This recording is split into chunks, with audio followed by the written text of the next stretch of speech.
The stagecoach lurched to a halt in a cloud of dust, and Grace Jefferson clutched her carpetbag tighter, wondering if she had made the most foolish decision of her 22 years by traveling from Philadelphia to become the mail-order bride of a man she had never met.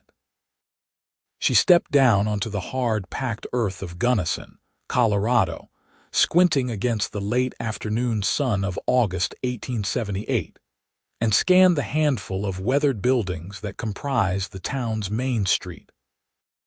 The letter she had received 3 months prior promised a home, a good man, and a fresh start far from the suffocating expectations of her deceased father's creditors.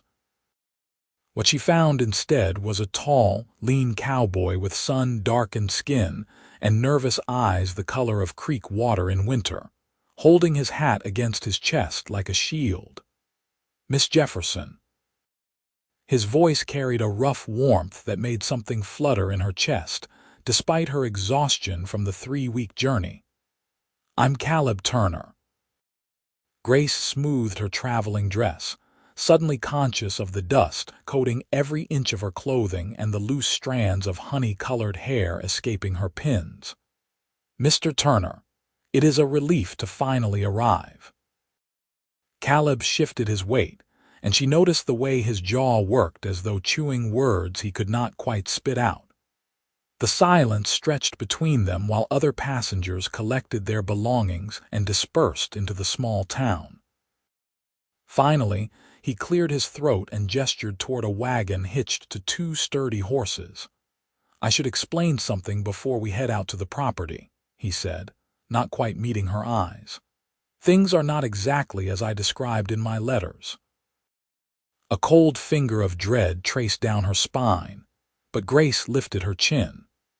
She had survived her father's death, the revelation of his gambling debts, and the indecent proposals from men who thought her desperation made her available for arrangements far less honorable than marriage. Whatever awaited her could not be worse than what she had left behind. "Perhaps you should show me rather than tell me," she said quietly. The ride out of town took nearly an hour, following a rutted path that wound through meadows turning golden in the late summer heat. The Rocky Mountains rose in the distance, their peaks still touched with snow despite the warmth of the season. Grace found herself stealing glances at the man beside her. Caleb Turner appeared to be perhaps 25 or 26, with the kind of weathered look that came from years of outdoor work. His hands on the reins were capable, scarred, and gentle all at once. He caught her looking once and offered a tentative smile that transformed his worried face into something approaching handsome. "The land is beautiful," Grace offered, trying to ease the tension radiating from him. "It is," he agreed. "When I first saw this valley 2 years ago, I knew this was where I wanted to build a life. The soil is good, there is water from the creek, and the timber on the north section is prime for lumber. I filed my claim and started working every day to make it into something." The wagon crested a small rise, and Caleb pulled the horses to a stop. Grace looked out over a gently sloping meadow bordered by cottonwood trees along what must be the creek he had mentioned. Wildflowers dotted the grass, and the view of the mountains was breathtaking, but there was no house. No barn. No structure of any kind except for a canvas tent near the tree line and what appeared to be a rectangular excavation in the ground about 30 feet from where a foundation might logically be placed. "That is a hole," Grace said slowly, her voice carefully neutral. "Yes, madam." Caleb climbed down from the wagon and came around to help her descend, his hands firm at her waist. "It is the beginning of a root cellar. I was going to have the house finished before you arrived. I truly was. I have been working on it for 6 months, cutting timber and letting it cure. But then in June we had storms that flooded the creek and washed away most of my lumber pile. Then I took a bad fall while clearing rocks from the foundation site and could not work for 3 weeks. I wrote you a letter explaining, asking if you might delay your trip, but I suppose it never reached you." Grace stared at the hole, then at the tent, then at the earnest, worried man beside her. Part of her wanted to laugh at the absurdity. Part of her wanted to cry. Instead, she took a deep breath and asked, "Do you still wish to marry me, Mr. Turner?" His head snapped up, surprise clear on his face. "Of course I do. I just did not want you to arrive thinking I was a liar or a man who could not provide. I know what I promised you was not this, and I will understand if you want to go back to Philadelphia. I will pay for your ticket. It is only fair." "I cannot go back to Philadelphia," Grace said simply. "There is nothing for me there except debts and humiliation. You offered me a partnership and a chance at a real life. Does that offer still stand even without a house?" Caleb looked at her for a long moment, and something shifted in his expression. Hope, perhaps, or relief. "It does. I meant every word I wrote you, Miss Jefferson. I want a partner and a wife, someone to build this life with. I know I am asking a terrible lot, expecting you to live in rough conditions while we build, but I swear to you I will work every day to give you the home I promised. I will build up from here." The sincerity in his voice touched something deep in Grace's chest. She had received 3 responses to her carefully worded advertisement seeking a husband in the Western Territories. One man had been 60 years old and looking for a nursemaid as much as a wife. Another had been crude in his descriptions of what he expected from marriage. But Caleb Turner's letters had been different. He wrote about wanting a true companion, someone to share the work and the rewards of building a homestead. He wrote about the mountains and the stars and the satisfaction of watching things grow. He never once mentioned her looks or asked for a photograph, but instead wanted to know about her education, her interests, and her thoughts on everything from crop rotation to literature. "Then I suppose we should begin building," Grace said, surprised by the steadiness in her own voice. "But perhaps we should marry first. I do not think it would be proper otherwise." A smile broke across Caleb's face like sunrise over the mountains. "I rode into town this morning and spoke to Reverend Matthews. He said he could perform the ceremony any time we wished. Would tomorrow be too soon? Or would you prefer to wait to be certain?" "Tomorrow," Grace said, meeting his eyes directly. "I am already certain." They spent the remainder of the daylight hours with Caleb showing Grace around the property. The tent was larger than she had initially thought, with a stove for cooking and heating, a cot that Caleb insisted she take while he would sleep under the wagon, and storage for provisions. He had a decent supply of food, tools carefully maintained, and 3 horses including the 2 that had pulled the wagon. He showed her the creek, clear and cold with smooth rocks lining the bottom, and pointed out where he planned to build the house, barn, and eventually a proper stable. "I have $73 in savings," he told her as they walked back toward the tent in the gathering dusk. "That is for lumber and supplies. I can cut most of what we need from the timber on the property, but some things we will have to purchase. I figure if we are careful and I can take some work in town during the slower season, we can have the house walls up before snow falls. The barn will have to wait until spring." Grace did the calculations in her head. "I have $32 that I brought with me, my father's estate after debts. It should be added to the building fund." Caleb stopped walking and turned to face her. "That is your money, Miss Jefferson. You should keep it for yourself. If we are to be married, it seems we should consider everything as ours rather than mine or yours," Grace said. "Besides, I will feel better contributing. I can also work. I am educated. Perhaps I could offer tutoring to families in town or take in sewing." Something flickered in Caleb's expression that might have been admiration. "You are not what I expected." "Neither are you," Grace said, and found herself smiling. "You are better." That night, Grace lay in the cot in the tent and listened to the unfamiliar sounds of the Colorado night. Crickets sang in the grass, the creek burbled over its rocky bed, and somewhere in the distance a coyote howled. The stars visible through the tent opening were brighter and more numerous than any she had seen in the city. She thought about the hole that was supposed to be her home, and the man who had looked at her with such honest regret and determination. She thought about the way his letters had revealed a thoughtful, ambitious person who dreamed in timber and soil. Philadelphia seemed impossibly far away, as distant as the moon hanging silver above the mountains. Morning came with birdsong and the smell of coffee. Grace emerged from the tent to find Caleb already up, dressed in clean clothes and attempting to tame his dark hair. He had shaved, and the nervous energy from yesterday had returned. "I made breakfast," he said, gesturing to a pan of biscuits and bacon. "It is not much, but I did not want you to travel to town on an empty stomach." They ate in companionable near silence, the morning cool and pleasant. Grace wore her best dress, a dove-gray silk that had been her mother's, altered to fit her smaller frame. It was the only truly fine thing she still owned. Caleb could not seem to stop looking at her, and she felt heat rise in her cheeks that had nothing to do with the coffee. The ride back to Gunnison seemed shorter than the previous day's journey. Caleb drove with one hand on the reins and kept glancing over at her, as though afraid she might disappear. They arrived at the small white church at the edge of town just before 10 o'clock.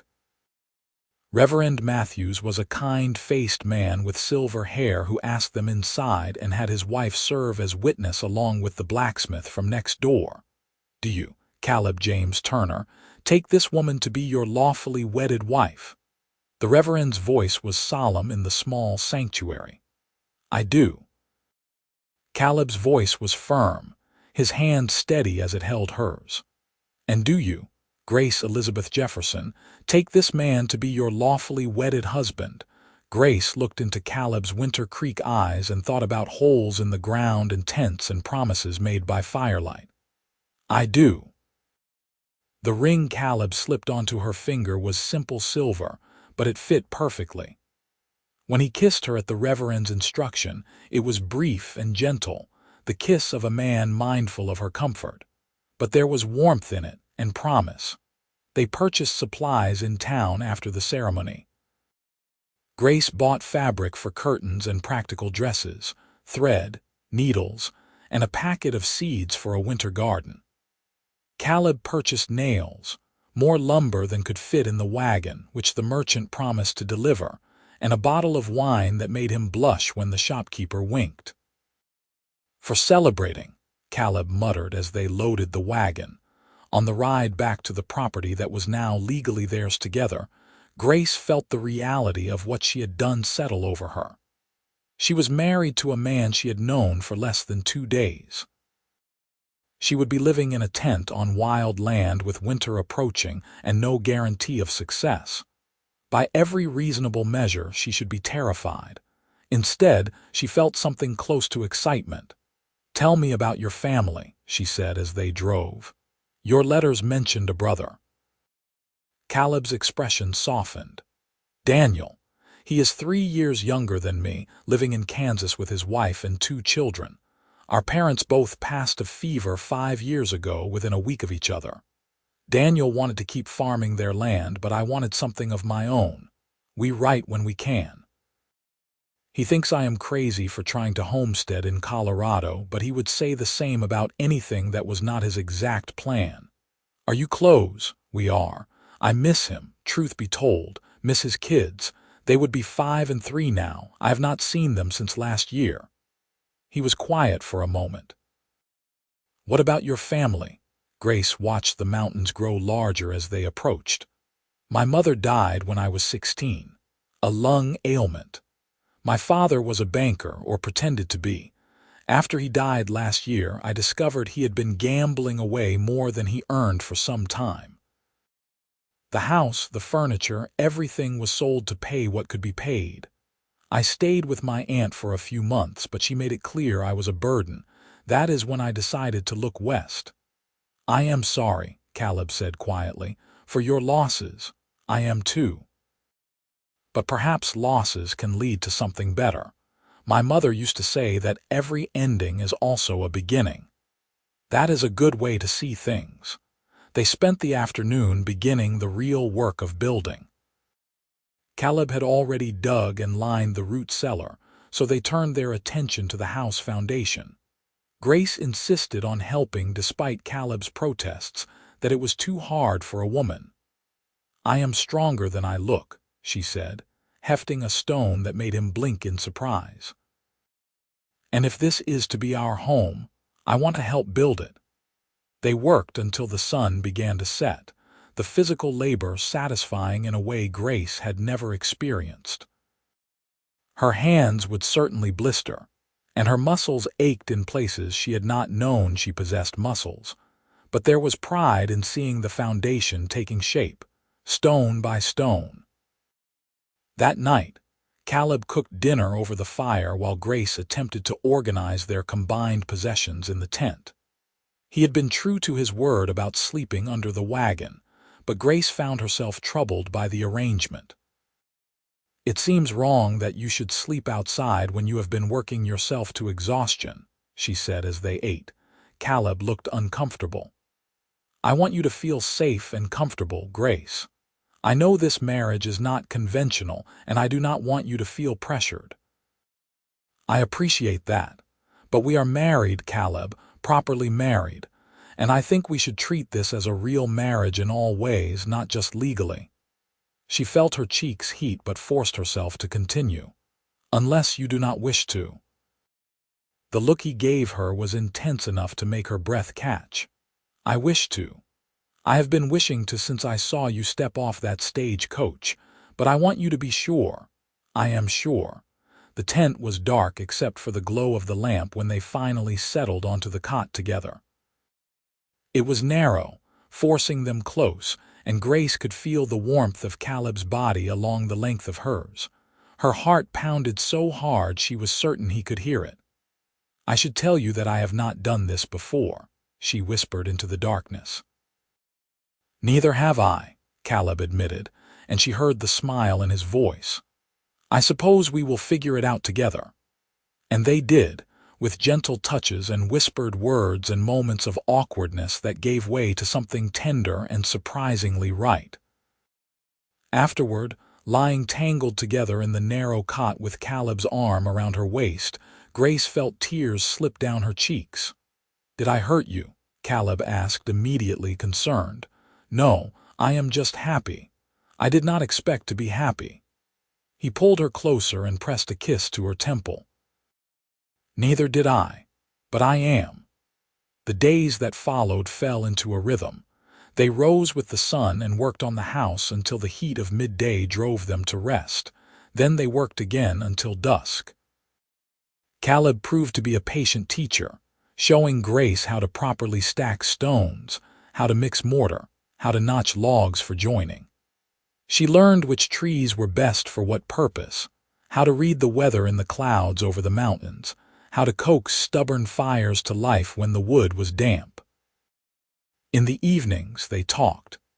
Caleb told her about growing up in Kansas, about learning to work with horses from his father, about his dream of breeding quality stock someday. Grace shared stories of Philadelphia, of the books she had loved, of her mother's flower garden and her father before the gambling took hold of him. They discovered shared opinions on surprising things and differing views that led to spirited but friendly debates. September arrived with cooler nights and the aspens on the mountainsides beginning to turn gold. The house walls were rising, rough-hewn logs stacked and chinked with careful precision. Grace had started a small garden near the creek, planting the cold weather seeds and hoping they would have time to mature before frost. She had also begun baking bread to sell in town, riding in with Caleb once a week, and making enough profit to add to their building fund. It was during one of these trips to town that they encountered trouble. Grace was in the general store purchasing yeast when raised voices from outside drew her attention. Through the window, she could see Caleb facing down 3 men on horseback. Even from a distance, she could tell the men were drunk and looking for entertainment. Grace hurried outside in time to hear the largest of the 3 men sneering. "A homesteader thinks he can stake a claim on prime grazing land. That is Rockingham territory, and we will be running cattle through there come spring whether you like it or not." "I have a legal claim filed at the land office," Caleb said, his voice calm but his posture tense. "The land is mine. Run your cattle somewhere else." "Or what, dirt farmer? You going to stop us?" Grace stepped forward before she could think better of it. "Gentlemen, perhaps this conversation would be better held when everyone is sober and calm." The 3 men turned to look at her, and the leering expressions on their faces made her skin crawl. "Well now, Bill, looks like the homesteader has himself a pretty wife. Where did you find her, Turner? Order her from a catalog." "That is enough," Caleb said, and there was steel in his voice now. His hand had moved to rest on the pistol at his hip, and Grace realized with a start that she had never seen him wear it before. "You will speak respectfully to my wife, or we will have a different kind of conversation." The tension stretched taut as a wire. Then the storekeeper stepped out with a shotgun cradled casually in his arms. "Now, boys, Mr. Turner is a paying customer and so is his wife. I think maybe you should move along." The men grumbled but turned their horses and rode off, though not before the leader spat in the dust near Caleb's boots. The storekeeper nodded at Caleb and went back inside. "Who were they?" Grace asked, her heart still racing. "Hands from the Rockingham. James Mackenzie owns about 5,000 acres north of our land, runs cattle, and thinks he owns everything he can see. His men have been giving me trouble since I filed my claim. They ran off my first lumber pile, which is what I told you washed away in the flood. I did not want to worry you." Caleb's jaw was tight with anger. "I am sorry you had to see that, and I am sorry about what he said.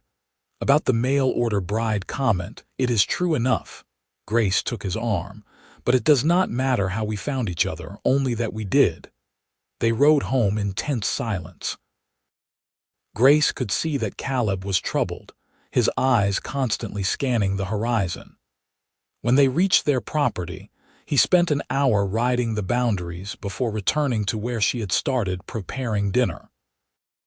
"I do not think they will do anything overt," he said, washing his hands in the basin. "Mackenzie is powerful, but he is not stupid.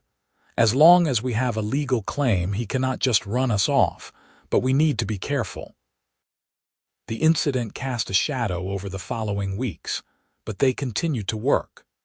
The house roof went on in late September, a moment of celebration that they marked with the wine from their wedding day, drunk from tin cups while sitting on the floor of what would be their bedroom.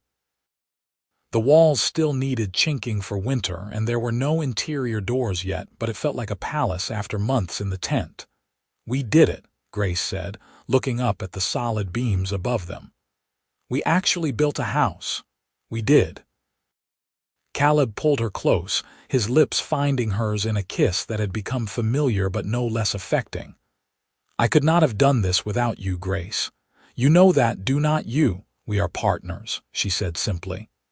"That is what you promised me. That is what we are." October brought the first real snow, just a dusting that melted by midday, but a warning of what was coming. They worked frantically to finish winterizing the house, stuffing the gaps between logs with oakum and clay, installing the precious glass windows Caleb had ordered months before, building a proper fireplace and chimney. Grace sewed curtains and cushions from the fabric she had purchased, transforming the raw interior into something approaching a home. She also discovered, with a mix of joy and trepidation, that she was almost certainly pregnant. Her monthly courses had not come in September, And now it was late October with no sign of them. The nausea that struck her in the mornings seemed like additional confirmation. She debated when to tell Caleb, finally choosing an evening when they were both exhausted but satisfied, lying together in the bed he had built and fitted with a real mattress they had purchased in town. "Caleb, I need to tell you something." He rolled to face her, immediately alert. "What is wrong?" "Nothing is wrong. At least I hope not. I think I am going to have a baby." His expression went through several changes so quickly she could barely track them. Shock, joy, fear, and then a smile so bright it seemed to light the room. "Truly, you are certain as I can be." "I should probably see a doctor to confirm, but all the signs point to yes. The baby would come in late spring, I think." She watched his face anxiously. "I know we have so much work still to do, and a baby will make everything more complicated." Caleb kissed her, deep and thorough. "A baby makes everything better. This is wonderful news, Grace. The best news." He placed his hand gently on her stomach, his expression awed. "We are going to be parents." They rode to town the following week, and the doctor confirmed what Grace had suspected. The baby would arrive in May, assuming all went well. The doctor's wife, a practical woman named Sarah who had raised 6 children of her own, gave Grace advice on diet and exercise and warned her about the dangers to watch for. Winter came in earnest in November, snow falling thick and fast. They had enough firewood stacked to last through January if they were careful, and the root cellar was full of potatoes, carrots, turnips, and onions from their garden, along with preserved meat and dried beans. Caleb had managed to shoot an elk in early November, and the meat smoked or preserved in the cold would supplement their supplies. They were prepared, or as prepared as they could be. The isolation of winter was something Grace had not fully anticipated. They might go 2 weeks without seeing another soul, trapped by snow and wind in their small house. But rather than feeling oppressive, she found it peaceful. She and Caleb talked for hours by the fire, read aloud from the few books they possessed, played cards and checkers with a set he carved from pine. He was teaching her to play the harmonica he had owned since boyhood, and her terrible attempts made him laugh until he could barely breathe. There were hard days, too. Days when the cold seeped through every crack despite their efforts, when the wind howled like a living thing, when they had to dig paths through snow to reach the barn where the horses sheltered. Grace's body changed as the baby grew, her belly rounding, her back aching in new ways. But Caleb was endlessly patient, rubbing her sore muscles, helping with tasks that became awkward with her altered center of balance, making her laugh when homesickness or worry threatened to overwhelm her. Christmas came, and they celebrated simply. Grace had knitted Caleb a warm scarf from yarn she had carefully hoarded. He gave her a cradle he had been secretly building in the barn, smooth wood joined with perfect precision, and carved with a delicate pattern of flowers along the edges. "It is beautiful," she whispered, running her fingers over the detailed work. "When did you have time to do this? While you were napping, or pretending to read while actually sleeping?" He grinned at her guilty expression. "I saw you, Grace. You cannot hide anything from me anymore." "Apparently not." She kissed him. "Thank you. This is perfect." January was brutal, with temperatures dropping so low that water froze solid in the basin overnight despite the fire burning. They spent most of their time huddled close, conserving energy and firewood. But February brought a break in the weather, days of bright sunshine that melted the top layer of snow and made it possible to venture outside again. Caleb rode to town for supplies and returned with troubling news. James Mackenzie had been in the saloon, drunk and angry, ranting about homesteaders stealing his land. He had specifically mentioned Caleb by name, threatening to burn out any dirt farmers who thought they could stake claims on his territory. "It is just talk," Caleb said, but Grace could see the worry in his eyes.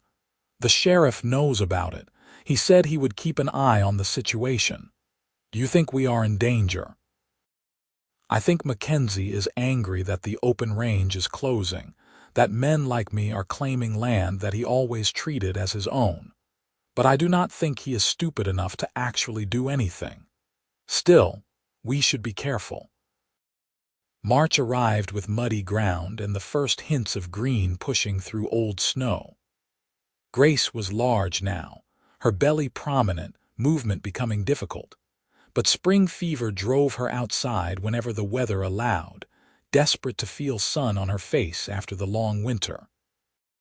She planted seeds in flats inside the house, preparing for the garden she would put in once the danger of frost passed. It was a mild afternoon in late March when riders appeared on the horizon. Grace was hanging laundry while Caleb worked on repairing the barn roof that had suffered damage during a late winter storm. She called out to him, and he climbed down immediately, his expression going hard when he saw the approaching group. 5 men rode up, Mackenzie himself in the lead. He was a thick-bodied man in his 50s with a red face and cold eyes. His gaze swept over their property with obvious disdain. "Turner, still here, I see. This is my land, Mackenzie. I am not going anywhere." Caleb stood between the riders and Grace, his posture protective. "That is the problem, is it not? Your land. Except it is not really, is it? You have a piece of paper from a government office, but this land has been open range for 20 years. My cattle have grazed here. My father ran stock through this valley before that." "Then your father should have filed a claim." "I did. It is legal and binding." Caleb's voice was calm, but Grace could see the tension in every line of his body. Mackenzie's eyes shifted to Grace, and something unpleasant crossed his face. "Got yourself a pretty little wife and a baby on the way." "That is sweet. Be a shame if something happened to your house. Fires can start so easily." "Is that a threat?" Caleb's hand moved toward his pistol. "Just an observation. Things happen in the West. Accidents, tragedies. Sometimes people realize they should have made different choices." Mackenzie pulled his horse around. "I will be running cattle through here in 2 weeks. Be smart and get out of the way." They rode off, and Grace rushed to Caleb's side. He was shaking with suppressed rage. "He cannot do that, can he? Not legally." "But if he does and I try to stop him, someone could get hurt, or he could make good on his threat about fire." Caleb pulled her into his arms carefully, mindful of her belly. "I need to go to town, talk to the sheriff again, maybe send a telegram to the territorial marshal. This has to stop." Caleb left the next morning, leaving Grace with strict instructions to stay inside and keep the rifle close. He hated leaving her alone, especially this pregnant, but there was no choice. She spent the day working on a quilt for the baby, starting at every sound, her nerves stretched thin. He returned just before dark with unexpected news. The sheriff had told him that another homesteader had filed a complaint against Mackenzie the previous week. Apparently, Mackenzie's men had destroyed a fence line and run cattle through planted fields. The territorial marshal was coming to investigate, and there would be a hearing. In the meantime, the sheriff had ridden out to the Rockingham and warned Mackenzie that any violence or property destruction would result in immediate arrest. He was not happy about it, Caleb said. "The sheriff, I mean. I think Mackenzie has influence in town. But the law is the law, and there are too many witnesses now. He cannot just threaten people without consequences. Do you think it will stop him? I think it will make him more careful, which might be enough." April came with wildflowers and warming temperatures. Grace's back ached constantly, and she found herself waddling more than walking. The baby moved inside her, strong kicks and rolls that made Caleb's face light up with wonder whenever he felt them. They prepared for the birth as best they could, gathering supplies and arranging for Sarah, the doctor's wife, to come stay with them when Grace's time came. The hearing with the territorial marshal took place in mid-April. Caleb testified about the threats and harassment. 2 other homesteaders told similar stories. Mackenzie and his lawyer argued that he had historical grazing rights, but the marshal was unimpressed. The ruling came down clearly. Filed homestead claims were legal property, and Mackenzie had no right to interfere with them. Further harassment would result in fines and potential jail time. Caleb came home from town with a lightness in his step that Grace had not seen in months. "It is over. Really over. The marshal made it clear that our claim is solid and Mackenzie has to stay off our land." "Thank God," Grace breathed. "I have been so worried. I know. I am sorry you had to carry that fear along with everything else." He knelt in front of her chair and placed his hands on her belly. "But our child will grow up here, safe and secure on our own land. That is what matters." Grace went into labor on a bright May morning when the cottonwoods were thick with new leaves. Caleb rode for town at a gallop, returning with Sarah by early afternoon. The labor was long and difficult, lasting through the night and into the next day. Caleb paced outside, occasionally allowed in to hold Grace's hand while she squeezed hard enough to make his bones creak. Finally, as the sun was setting on the second day, the baby arrived with a lusty cry that made Caleb's knees weak with relief. Sarah cleaned and wrapped the infant, then placed the bundle in Grace's exhausted arms. "A boy," she said with a smile. "Healthy and strong." Caleb looked down at his son with an expression of such pure love that Grace felt tears spill over. The baby had a shock of dark hair like his father and gray-blue eyes that would probably change color in time.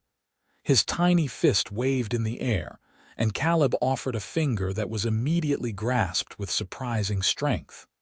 "Hello, little one," Caleb whispered. "Welcome to the world."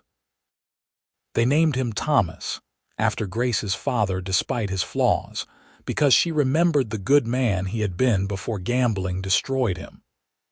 Thomas James Turner, and he was perfect. The days after the birth were a blur of exhaustion and joy. Grace learned to nurse while Caleb learned to change diapers and walk the floor when Thomas fussed. Sarah stayed for 3 days, teaching them what she could before heading back to town with a promise to check on them the following week. "You are doing well, both of you," she assured them. "Trust your instincts. Babies are tougher than they look." Life with an infant was harder than Grace had imagined.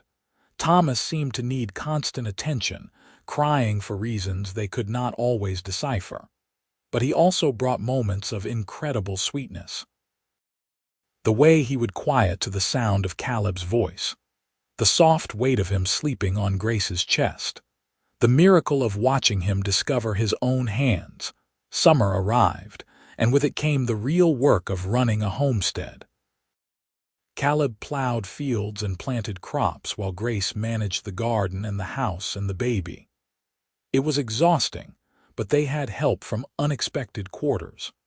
Other homesteaders in the valley, having heard about their stand against Mackenzie, began stopping by to offer assistance. A barn raising in June brought a dozen men who helped Caleb construct a proper barn in 2 days.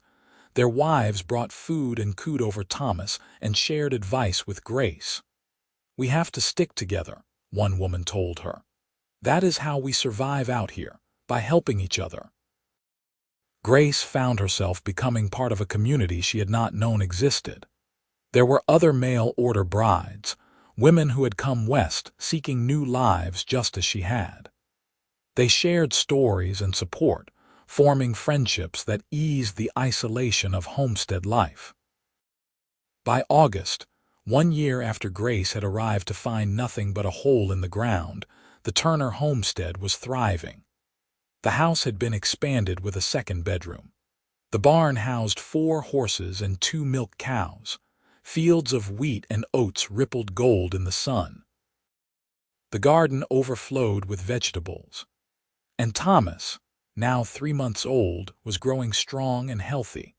Caleb built a porch on the front of the house, and they spent evenings sitting there together, watching the sun set over the mountains while Thomas dozed in his cradle. Grace would rest her head on Caleb's shoulder and marvel at how much her life had changed. "You ever regret it?" Caleb asked one evening. "Coming here, marrying me?" "Never, not even on the hardest days." She turned to look at him. "Do you?" "Not for a second." "You are the best thing that ever happened to me, Grace Turner. You and Thomas both." Autumn brought harvest, and Caleb's crops proved successful enough to pay off their remaining debts and leave money for improvements. They discussed plans for the future: more fields, a chicken coop, perhaps a few beef cattle of their own. A schoolhouse was being organized in the valley, and Grace had been asked to serve as teacher until they could afford to hire someone permanent. Winter came again, but this time they were prepared. The house was warm and tight. The barns were full. Thomas was sitting up on his own, babbling and laughing at everything around him. They celebrated his first Christmas with handmade toys and a sense of abundance that had nothing to do with material wealth. "Last Christmas I was pregnant and terrified," Grace said as they sat by the fire on Christmas Eve. "This Christmas I have everything I could ever want." "Everything?" Caleb raised an eyebrow. "Because I was thinking we could use a bigger family if you are willing." Grace laughed. "Already?" "Thomas is barely 8 months old. Not right now. But eventually, I want this house full of children and noise and life." He pulled her close. "I want to grow old with you, Grace. I want to watch our children grow up and have children of their own. I want to build a legacy here that will last." "Then that is what we will do," Grace said softly. "Together." Spring of 1880 found Grace pregnant again, and this time the experience was less frightening because she knew what to expect. She continued teaching the valley children until her belly made it too difficult to manage the schoolhouse duties. Then one of the other homesteader wives took over. Thomas was walking now, a curious toddler who explored everything and kept both parents constantly alert. The second baby, a girl they named Catherine Rose, arrived in early November during the first snowfall of the season. She had Grace's honey-colored hair and Caleb's expressive eyes, and her brother was immediately fascinated by her. Grace watched Caleb hold his daughter with the same awed tenderness he had shown Thomas, and her heart felt so full it might burst. The years passed in a rhythm of seasons and growth. In 1881, they added 2 more rooms to the house. In 1882, Caleb started breeding horses in earnest, and his stock gained a reputation for quality. Grace's teaching evolved into a permanent position with an actual salary. In 1883, she discovered she was pregnant again, and Daniel arrived the following spring, named for Caleb's brother who had finally visited with his own family the previous summer. Life was not always easy. There were crop failures and sick animals, harsh winters and dry summers. Catherine developed croup one terrifying winter and recovered only because Grace and Caleb took turns holding her upright for 3 days straight. Thomas broke his arm falling from a tree. Money was often tight, and they had to make careful choices about what to spend and what to save. But there were also triumphs. In 1885, Caleb was elected to represent the valley at the Territorial Council. In 1886, Grace's article about homesteading in Colorado was published in a Denver newspaper. The Valley School grew large enough to require a real building, which was constructed with labor and materials donated by every family in the area. Mackenzie died in 1887, and his sons, having no interest in ranching, sold the Rocking M to a consortium from Denver. The new owners were businessmen who respected property rights and paid fair prices for grazing leases. The constant threat that had shadowed the valley's early years finally lifted. By 1890, Thomas was 12 years old and already taller than his mother. He was fascinated by horses like his father and spent every spare moment in the barn. Catherine, at 9, was a bookish child who read everything she could find and wanted to be a doctor. Daniel, at 6, was the comedian of the family, always making everyone laugh with his impressions and stories. Grace looked at her family one evening during supper and felt a wave of profound gratitude. This was what she had dreamed of during those dark days in Philadelphia when everything seemed lost. Not the house or the land or the material success, though those were nice, but this feeling of belonging, of being part of something larger than herself, of being truly, deeply loved. "What are you thinking about?" Caleb asked, catching her expression. "About holes," she said, and smiled at his confusion. "About how we started with nothing but a hole in the ground and a promise to build up from there. And look what we built." Caleb reached across the table and took her hand, his grip warm and familiar. "We built it together. That was always the plan." "Best plan I ever agreed to," Grace said. The children groaned at their parents' sentimentality, but Grace saw them smiling too. This was their foundation, the love and partnership that had created everything around them. And it would last, she knew. Through seasons and years, through challenges and changes, through everything life could throw at them. They had built up from a hole in the ground, and they had built something that would endure. Caleb had started traveling more for his horse breeding business, but he never left for longer than a few days. Grace had taken on the role of head teacher at the Valley School, which now served 32 children from homesteads across the region. The one-room schoolhouse was too small, and plans were underway to build a proper two-room structure. In the summer of 1891, Grace discovered she was pregnant again at the age of 35. It was unexpected, as she had assumed her childbearing years were behind her. Caleb was thrilled, though concerned about her health given her age and the complications that could arise. But Grace felt strong and healthy, and the pregnancy progressed smoothly. Margaret Louise Turner was born in February 1892, during a blizzard so fierce that they could not get Sarah to come out from town. Grace delivered the baby with only Caleb attending, though 13-year-old Thomas stood ready with supplies, and 12-year-old Catherine proved surprisingly calm in a crisis. Little Daniel mostly stayed out of the way, entertaining himself with his toy soldiers in the corner of the room. "You did it," Caleb breathed as he placed the cleaned and wrapped baby in Grace's arms. "You are incredible." Margaret had red gold hair that came from some distant relative on Grace's mother's side, and green eyes that were all her own. She was a content baby, rarely fussing, and seemed to bring a special sweetness to the household. Thomas, now a serious teenager, had announced his intention to start his own horse training operation once he turned 18. Caleb had given him a corner of the property and promised to help him build a training corral. Catherine had received a scholarship to attend a preparatory academy in Denver, though she would not leave until the following year. Daniel announced regularly that he was going to be a cowboy, or a sheriff, or possibly a traveling performer, changing his mind weekly. In the spring of 1893, Daniel's brother finally moved his family to Colorado, purchasing a property about 15 miles from the Turner homestead. Having family close by was a joy for everyone.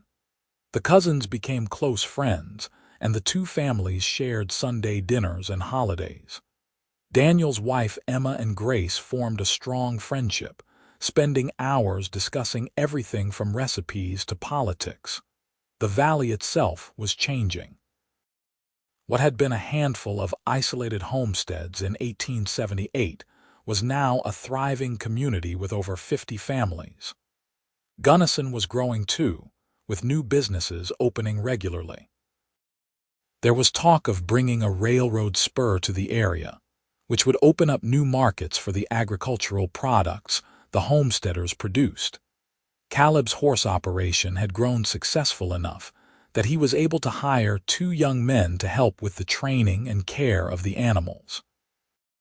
The Turner horses were known throughout Colorado and beyond for their intelligence, strength, and temperament. Buyers came from as far as Wyoming and New Mexico to purchase breeding stock. Grace had published a book about her experiences as a mail-order bride and homesteader, which had sold surprisingly well back east. She received letters from women considering making similar journeys, asking for advice and encouragement. She answered everyone, telling them honestly about both the hardships and the rewards. "You inspired a lot of people," Caleb said one evening as Grace folded another response letter. "That is something to be proud of. I just told the truth, our truth. That is what makes it powerful." As the century drew toward its close, the Turner family had become a fixture in the valley. They had weathered droughts and floods, economic panics and harsh winters, illness and accidents.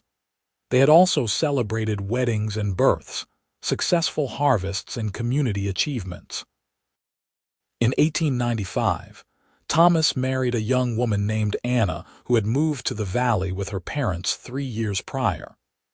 They built a house on the property Caleb had given Thomas, and by 1896, Grace and Caleb were grandparents to a squalling baby boy named James.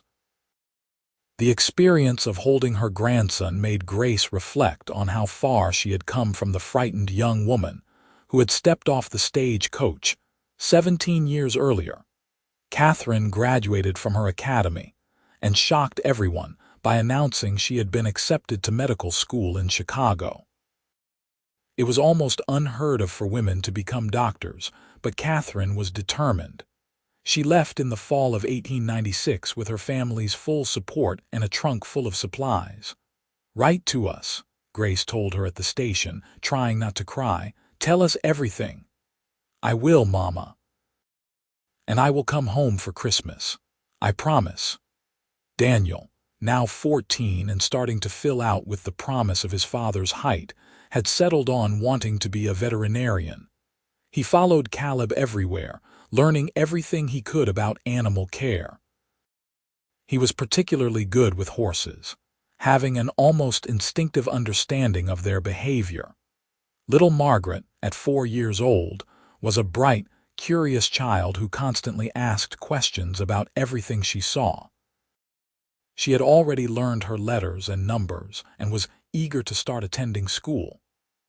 Grace saw something of herself in her youngest daughter, that hunger for knowledge and understanding. In 1898, as the new century approached, Caleb and Grace celebrated their 20th wedding anniversary. The community threw them a party in the new community hall with food and music and dancing. Their children and grandchildren surrounded them, along with friends who had become family over the years. 20 years, Grace marveled as they danced together, Caleb's arms around her waist. "It feels like both forever and no time at all." "I would do it all again," Caleb said. "Every hard day, every setback, every moment of doubt, because it led to this, to us," Grace agreed. Standing in that hall, surrounded by the community they had helped build, and the family they had created, Grace thought back to that first day when she had arrived to find nothing but a hole in the ground. Caleb had promised to build up from there, and he had kept that promise beyond anything she could have imagined. But more than that, they had built it together, partner to partner, brick by brick, day by day. The house they had constructed was more than timber and nails. It was the foundation of a family, the heart of a community, the realization of dreams that had seemed impossible on that dusty August afternoon so long ago. Grace had come west looking for a fresh start and found a home. She had come seeking security and found love. She had come as a desperate woman with no options and discovered a strength she had not known she possessed. In the years that followed, life continued its inevitable progression. Thomas and Anna had 2 more children, giving Grace and Caleb a total of 3 grandchildren to dote on. Catherine graduated from medical school in 1900 and returned to Colorado, setting up a practice in Denver but visiting home regularly. She never married, claiming her work was fulfillment enough, though Grace suspected there had been a romance that ended badly. Daniel did indeed become a veterinarian, studying at Colorado Agricultural College and returning to the Valley to establish a practice in 1903. He married a rancher's daughter named Lucy, and they built a house halfway between the Turner homestead and the town, positioning themselves perfectly to serve the entire valley's animal care needs. Margaret grew into a bright, determined young woman with her mother's love of teaching and her father's business sense.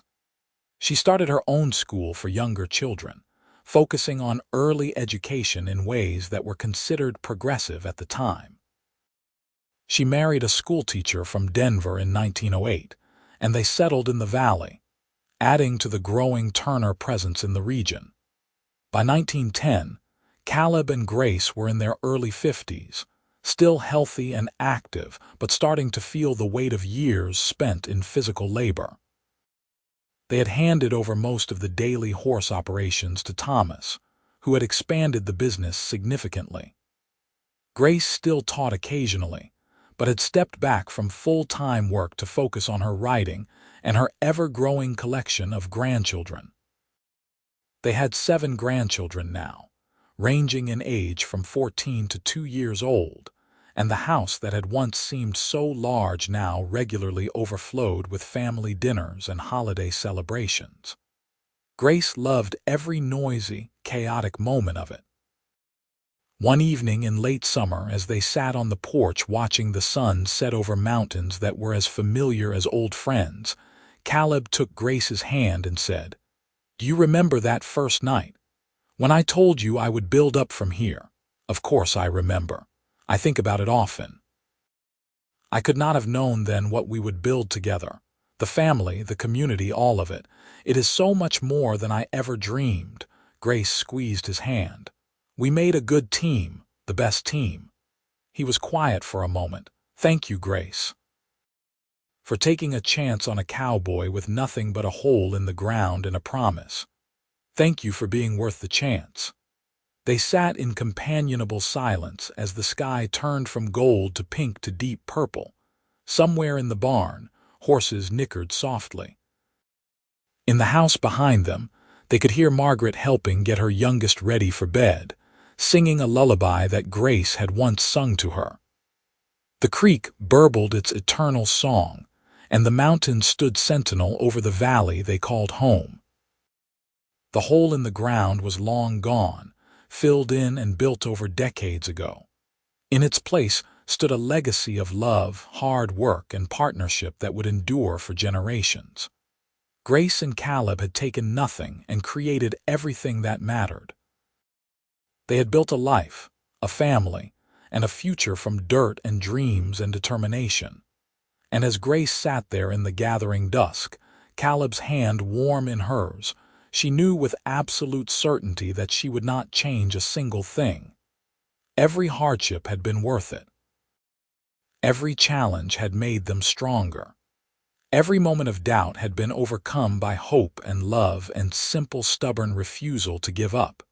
They had built up from a hole in the ground, and what they had built was beautiful. Years continued to pass in the gentle rhythm of life well lived.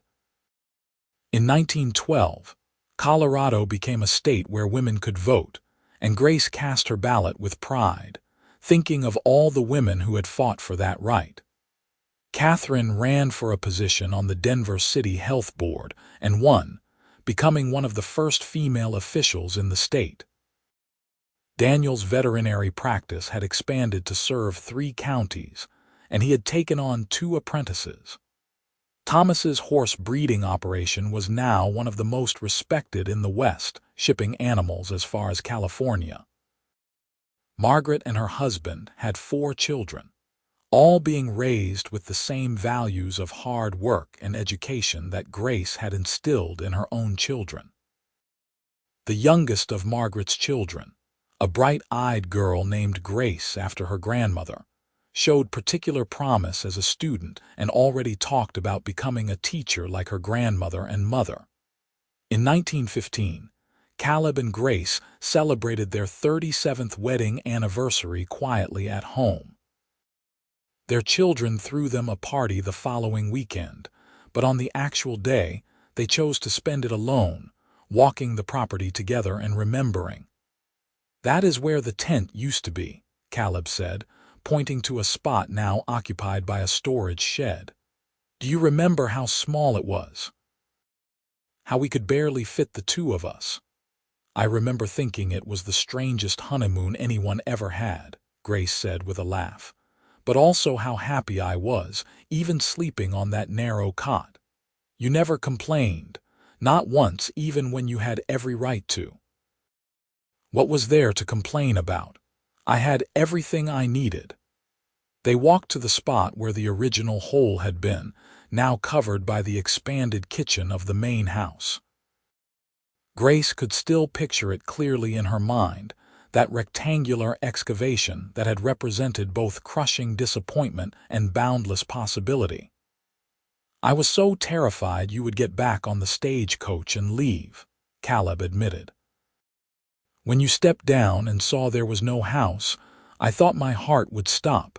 I thought I had lost you before I even really had you." "I thought about it for maybe 30 seconds, Grace confessed. "But then I looked at you, and I saw how genuinely upset you were, how worried about disappointing me. And I knew you were a good man who would keep his promises. I did my best. You did better than that. You gave me a life beyond anything I imagined possible." Caleb pulled her close, and they stood there for a long moment. 2 people who had weathered nearly 4 decades together and loved each other more deeply than ever. The house rose around them, solid and permanent, filled with memories of children raised and challenges overcome, and joy discovered in unexpected moments. In 1918, the World War that had been raging in Europe finally ended, and Daniel's oldest boy, who had enlisted despite everyone's protests, came home safely. The family gathered for Thanksgiving that year with a sense of profound gratitude that they were all together and whole. Grace looked around the crowded table at her children and grandchildren, at the faces that represented the future she and Caleb had built, and felt tears threaten. "You all right, Mama?" Thomas asked quietly. "More than all right. I am perfectly happy." As the 1920s dawned, bringing with them new technologies and changing attitudes, the Turner homestead remained a constant. Grace and Caleb had slowed down considerably, their bodies finally showing the wear of decades of hard labor. But they were still sharp-minded and engaged, still interested in everything happening around them. Catherine, now in her late 30s and a respected physician, finally married a colleague in Denver in 1923, a wedding that brought the entire family together. Grace cried through the entire ceremony, partly from joy and partly from the bittersweet realization that her children had all found their paths in life and no longer needed her in the way they once had. "That is the goal, though, is it not?"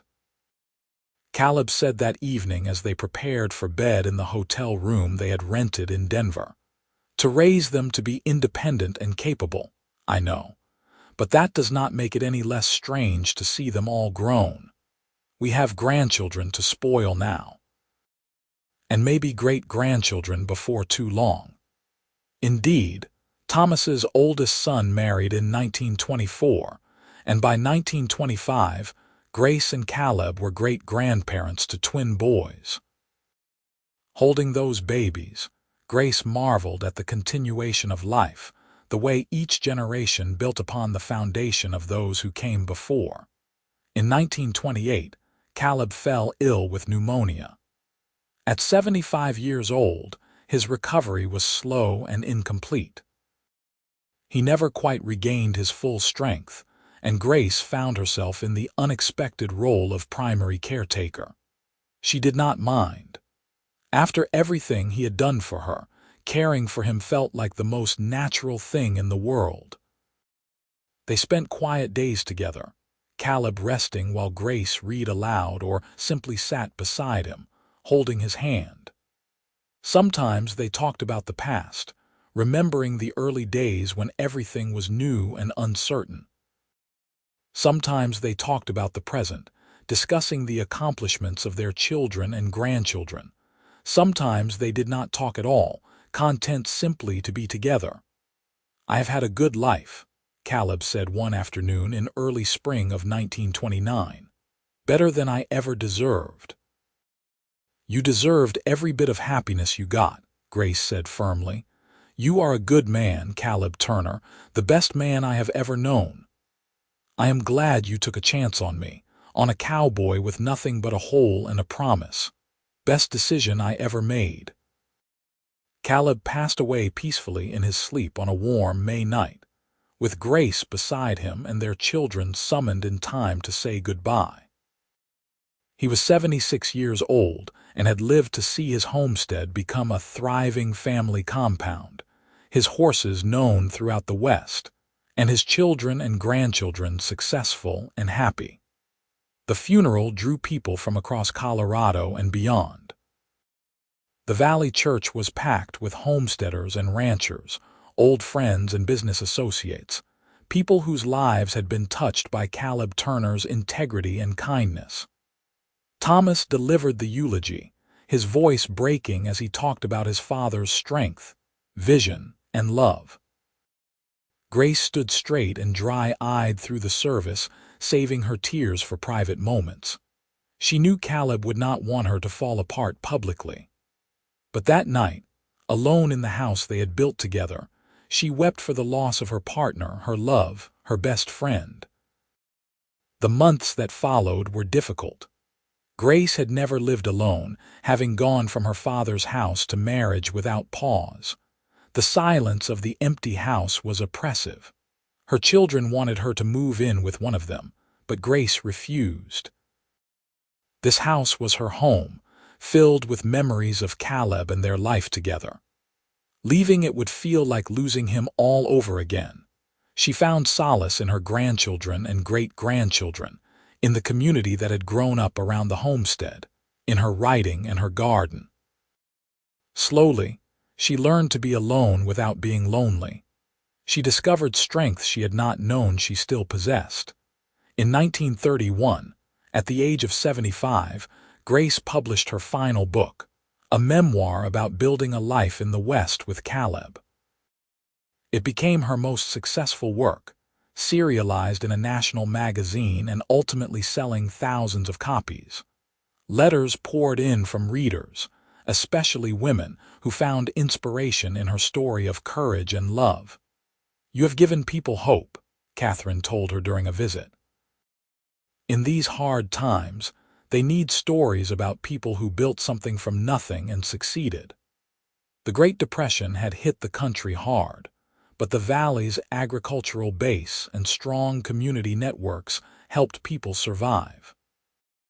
Grace opened her home to families struggling, just as others had helped her and Caleb in their early years. It was what you did, she believed. You helped each other. That was how you survived. Grace lived to see her 85th birthday in 1941, surrounded by 4 generations of family. She had 9 grandchildren and 17 great-grandchildren, with more on the way. The original Turner homestead had been divided among Thomas, Daniel, and Margaret, though they kept the main house and immediate surroundings as shared family property. She sat on the porch on warm afternoons, watching children play in the yard where her own children had once played. Sometimes she swore she could see Caleb working in the barn or riding across the fields, and the vision made her smile rather than sad. He was still here, in every board and stone of the buildings he had constructed, in every child that carried his name, in the land he had claimed and tamed and loved. On a clear October morning in 1943, Grace passed away peacefully in her sleep at the age of 87. She was buried beside Caleb on a hill overlooking the property, under a shared headstone that reads simply, "Grace and Caleb Turner. They built something beautiful." At her funeral, Thomas told the story that had become family legend. The story of a young woman who arrived to find nothing but a hole in the ground, and a young man who promised to build up from there. He talked about courage and partnership, about love that endured through hardship and struggle, about the legacy that two people could create through determination and faith in each other. The story was passed down through generations. Great-grandchildren told it to their children, and those children told it to theirs. The Turner homestead remained in the family, expanded and modernized but still recognizably the place Grace and Caleb had built together. The main house became a gathering place for reunions and holidays, a touchstone for a family that had spread across the country but always remembered its roots. And in the years that followed, whenever someone in the family faced a seemingly impossible challenge or stared at a problem that appeared unsolvable, someone would inevitably say, "Remember the whole. Remember how Grandma Grace and Grandpa Caleb built up from nothing. We can do this." Because that was the real legacy Grace and Caleb had left behind. Not the land or the buildings or even the family name, though those mattered. The real legacy was the example of what two people could accomplish together when they refused to give up, when they chose love and partnership over fear and doubt, when they looked at a hole in the ground and saw possibility instead of failure. They had built up from that hole, stone by stone, year by year, choice by choice. They had built a house and a barn and fences and corrals. But more importantly, they had built a marriage, a family, a community, and a legacy that would endure for generations. They had taken the worst possible beginning and transformed it into the best possible ending, and in the end, that was everything. That was enough. That was more than enough. That was love.